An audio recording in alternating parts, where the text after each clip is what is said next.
These are the 4 mistakes that are killing your acting career. I'm Bo Mitchell. I'm an Oscar and Emmy nominated actor. I've been acting since I was 9 months old. I'm 31 now. I get most of my jobs nowadays from chemistry reads or offers, or hardly audition anymore. And I've also led and scaled multiple businesses throughout my 31 years to 6, 7, and even 8 figures in revenue. So now I'm still a working actor, and my goal here is to help other actors not deal with some of the same struggles that I did. So let's hop right into this. The first things first, you have to understand that the actor operating system is extremely important to any actor. Every actor out there uses it. They might use their own. They might use one slightly different from this one, but after all the time I've spent speaking with other actors in the craft, these are kind of the core 4 pillars that most young or new actors make mistakes with. So you have the craft, the career architecture, the business of acting, and the mindset plus the insight. So first of all, you want to make sure that your audition system and performance mastery are dialed. You want to have your process dialed, and you want to make sure that you can churn auditions out like that, right? You need to be nailing auditions. You need to be knocking them out. Whenever you get an audition, it needs to be something that is easy, exciting, energizing, fast, smooth, while still keeping like a really high level performance. If you don't have that, then definitely keep watching this video. I'm going to explain more about how to build that for yourself. So most people have heard legendary stories about submitting wild, outrageous tapes and booking jobs, but I want you to know, especially as a young actor, early actor, that's not something that's normal, and it really can only be done when you master the fundamentals. Jim Carrey's got a couple famous audition tapes out there, one for Dirty Harry, one for SNL. He got the job with Dirty Harry, but he didn't get the job with SNL, right? And that's not to say that he doesn't know his fundamentals, but it's just to say that you have to understand you're throwing a Hail Mary pass. You have high risk, high reward when you're doing something like this. You can completely turn off casting. You completely blow a relationship. You can completely piss off a director, or they could fall in love with you. So again, if you don't have the fundamentals down, you're not going to be able to execute this correctly. This is an example of me doing it actually to get the role that I got in Cobra Kai. As you can see here, I was just standing with a crappy little backdrop. I have fluorescent overhead lighting. You can see the shading in my eyes. And so I did all of this, speculatively with the idea that it would bring me closer to the character, kind of having a more kind of ragtag setup. Now, that's something I go into more in depth in my one-on-one program and how to actually set something like that up once you master the fundamentals. But first, we got to dial that in. We systematize self-tapes so every audition process is fast and repeatable. Now, one of the core things that I go over with the acting operating system is self-tape and submission systems. This is where most actors lose opportunities. A clean, reliable setup is really, really key. You want to make sure that you're doing everything just right and you're able to do it in an easy manner that doesn't take a lot of decision-making power so that you can just whip out your setup and focus on the craft, focus on nailing the audition performance. That way, when you submit, nobody's distracted. Whoever's watching your tape is only looking at you. You want to make sure that your system is reliable, repeatable, fast, and easy so that feedback loops are much shorter with any type of casting to agent relationship and any type of possibility of even getting a chemistry read or a callback, right? The goal isn't to have a perfect tape. It's just ultimately you're networking. Every time you send out an audition tape, you're networking. This is what most of my tapes look like now. I wear a hat for the character here, but you can see very clean lit, right? My eyes are nice and clearly lit. I have, you can tell by my shadow, I actually am running 2 lights here. And then I have a really nice backdrop and obviously my phone's on a tripod.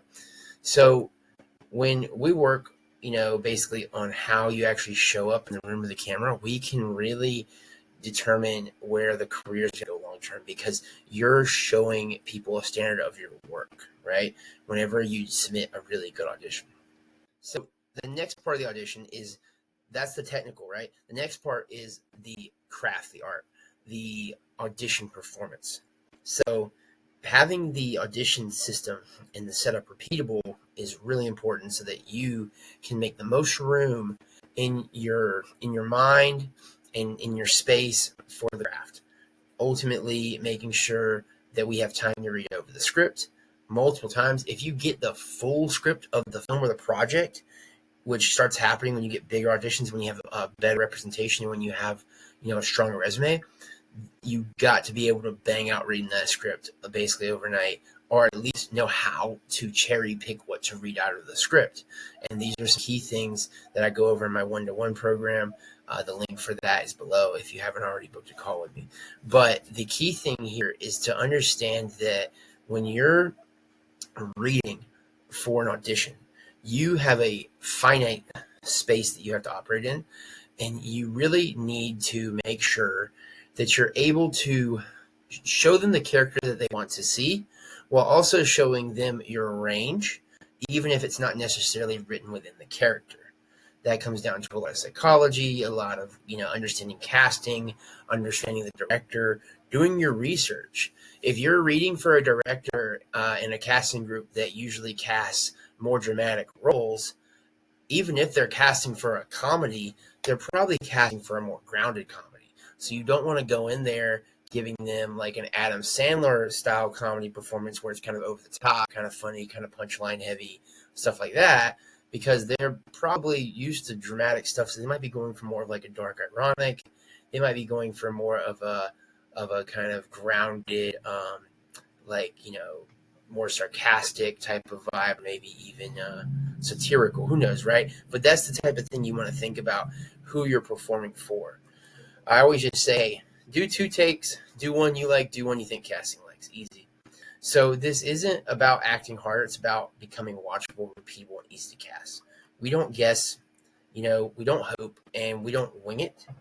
When we're building a professional acting career, we want to create a system so casting can book you.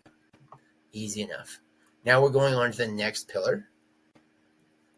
Branding, marketing, positioning, and strategy. This might be my favorite one. This one is so overlooked by most actors, and it's something that they think they know. And I'm sorry to be the one to give you the hard truth, but you probably don't.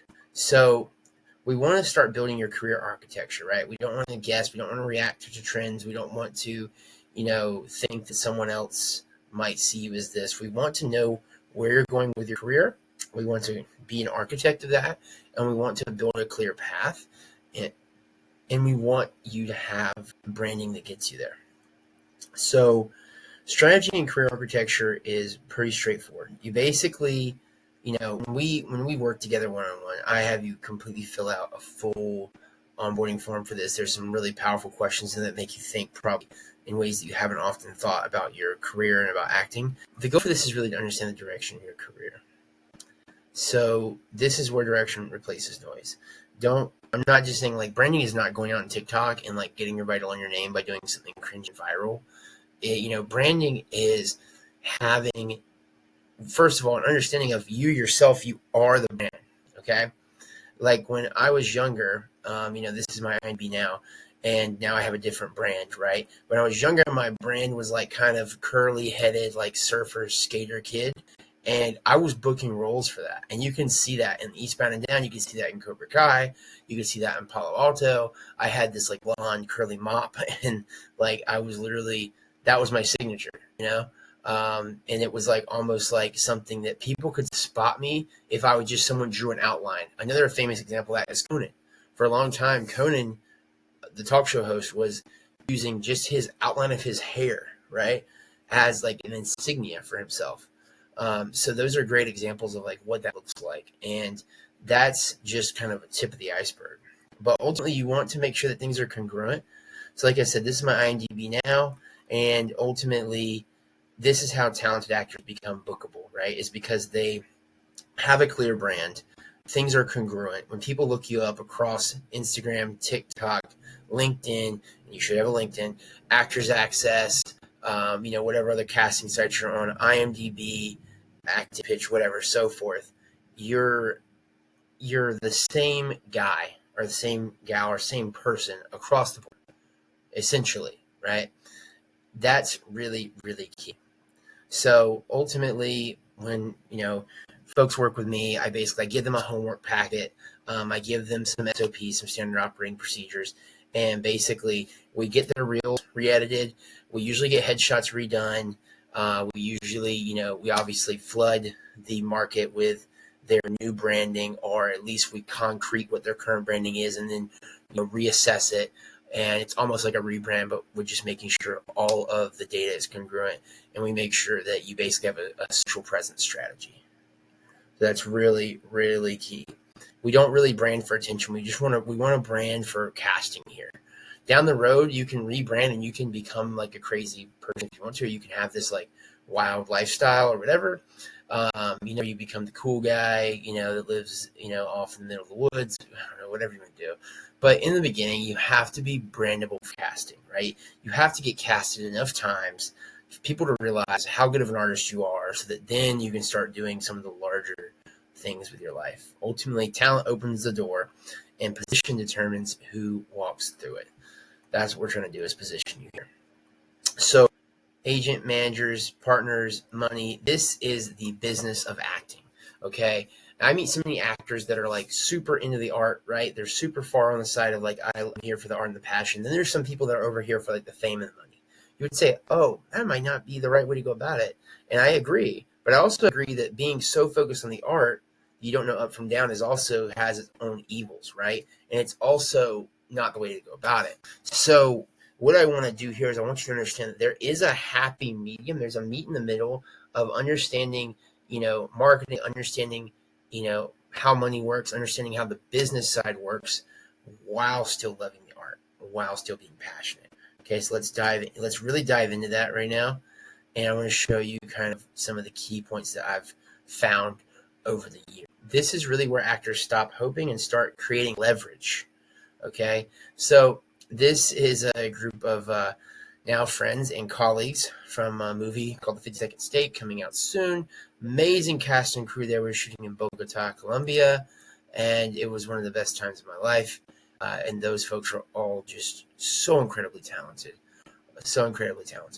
And I just want to say that this is really the key here, because, one of the biggest parts about acting is, like I said, the business of it, the networking side of it.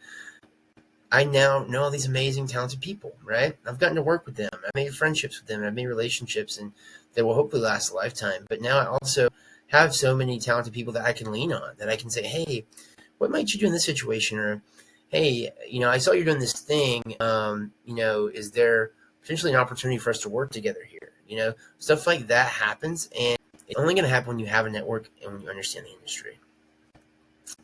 So not only getting a good agent and manager is important, but you want to really understand the connectivity and how to work with your agents and managers in order to create a culture that leaves you talking to them often, creating plans to build your career, and ultimately getting more bookings. If you're one of those folks that are like, I haven't talked to my agent 2 years, or, I haven't talked to my manager since I signed the deal, right? That is a huge problem. If you're having issues like that, check out the link below in this video. Set up a call with me. I'd love to help you understand how to kind of fix that problem and fix that culture. Access isn't random, it's managed. So what I want to understand here is basically creating network and creating cohorts. So this is a great group of guys I worked with on a movie called The Line. It's currently on Hulu.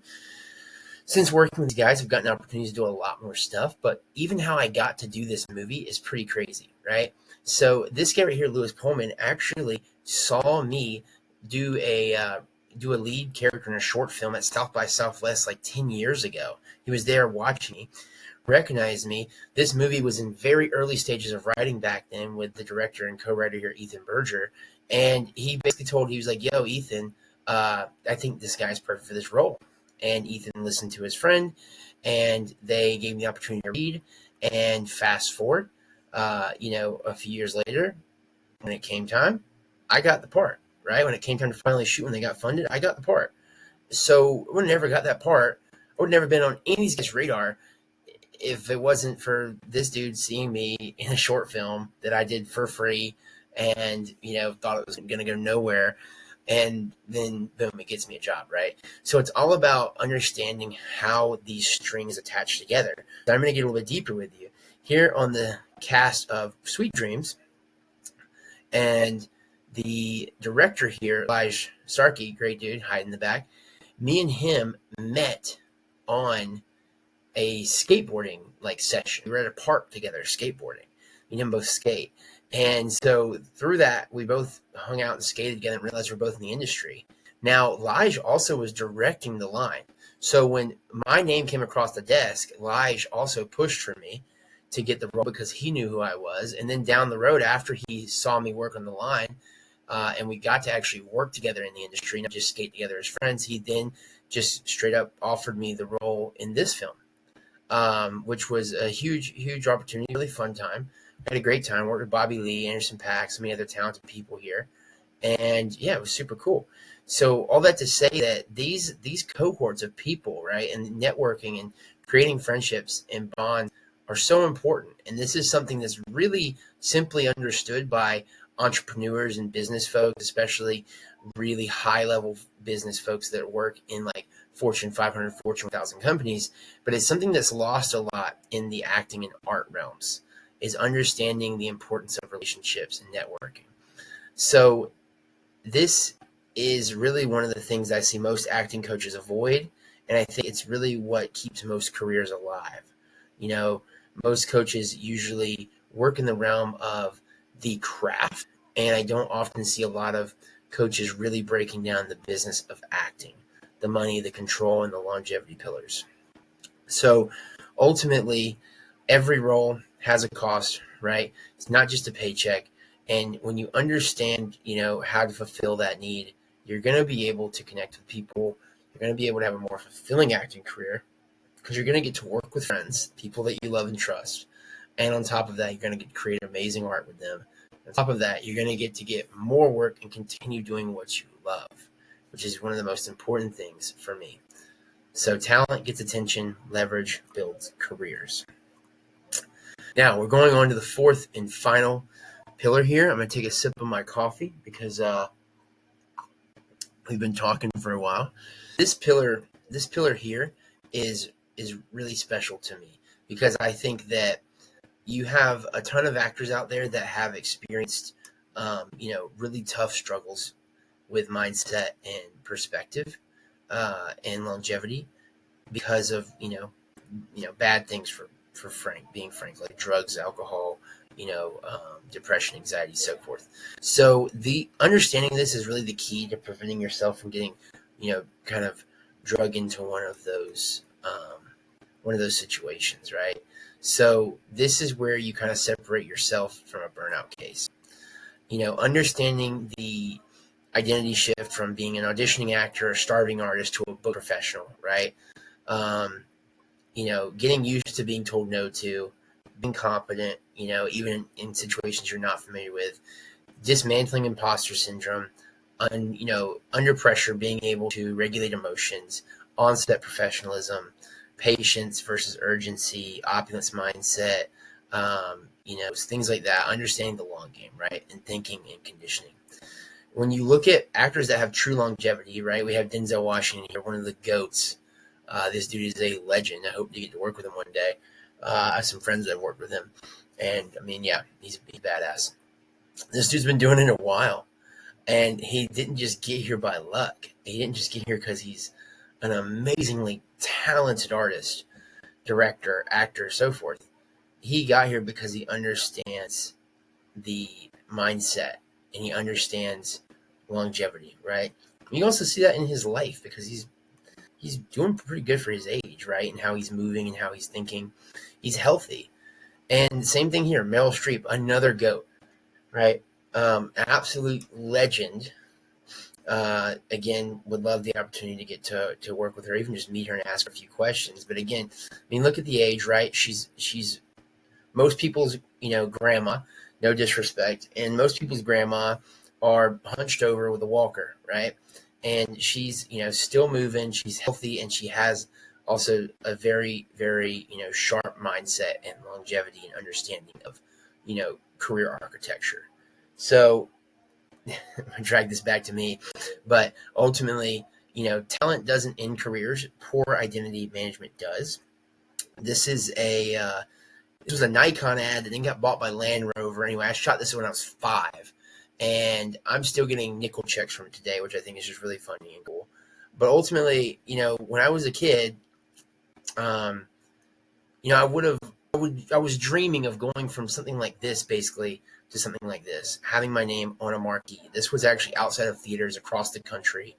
My face was plastered all over Hulu, and getting the chance to be in a position like this when you come from humble beginnings and, doing, print ads and magazines is a big transition, right? And even for my career, I know that, hey, look, this is a 30-year gap right here. And I know that my next 30 years, I'm building out a career architecture that's going to bring me to looking something like this, right? So that takes a lot of forethought. And basically, this perspective really only exists because I've lived it. When you live it for 30 years, you start to say, oh my gosh, like I've really been doing this, right? And what I really want to do to help people is to help them understand that you don't have to do it for 30 years to have the perspective. And you can save yourself a lot of hardships with just the right guidance and mentorship and assistance in the career, right? So ultimately understanding that having insider perspective and access to someone who has done this before you can really help you speed up your career and save yourself a lot of road bumps, right? I have real behind the scenes experience, right? I'm able to map a butterfly effect between opportunities, and I'm able to, be sustainable, right, in my fame and in my passion and in my art. And I have these kind of unfiltered, like, industry, reality perspectives, and I'm able to have conversations about the different things that might be happening in the industry versus on the art side and understanding the business. And that goes a long way when you're speaking to producers and speaking to casting and speaking to directors, when they understand that this artist is not just, an actor. There's someone with foresight. There's someone with vision and longevity. This is behind the scenes of Cobra Kai. This is me getting my ass whipped by Jacob. This is from years ago. This is me helping out a camera crew. This is me as a kid. There's that blonde mop on Eastbound and Down in the makeup trailer. That's me behind the scenes. I was actually in this commercial, but I also shot High 8 for this commercial with Zoe Saldana. And this is me with a Red Epic shooting some stuff actually in my hometown. Yeah, and then this is, more me behind the scenes, right? So understanding that, like, I've been through this, understand really where you need to go as an actor and understand how to maximize the opportunities. Nothing here for me is theoretical. It's observed. It's real life. It's working experience. Most actors train performance. Professionals train identity, train mindset, right? So you want to use the actor operating system for yourself. And ultimately, you want to see exactly how this works in your acting career. Join me for a free one-on-one actor operating system call. They take about 60 minutes. This call will find out if you're a good fit for my Actor OS program. We'll do a full career audit. There's a lot more I could cover, but to keep it short, I've dropped my calendar link below. Apply, book a call. If you're not a good fit, it's okay. I'll help you with a free gift. I'll give you my ebook on audition and performance mastery, the whole first pillar, for free. And if you are ready to grow and fast track results and fast track your career, we can explore what joining the actor operating system might look like for you. Either way, click the link below, apply now, and we'll chat soon. It's that easy. Just click the link below in the description. I'll see you soon. Stay tuned, like, and subscribe for the next one. Peace.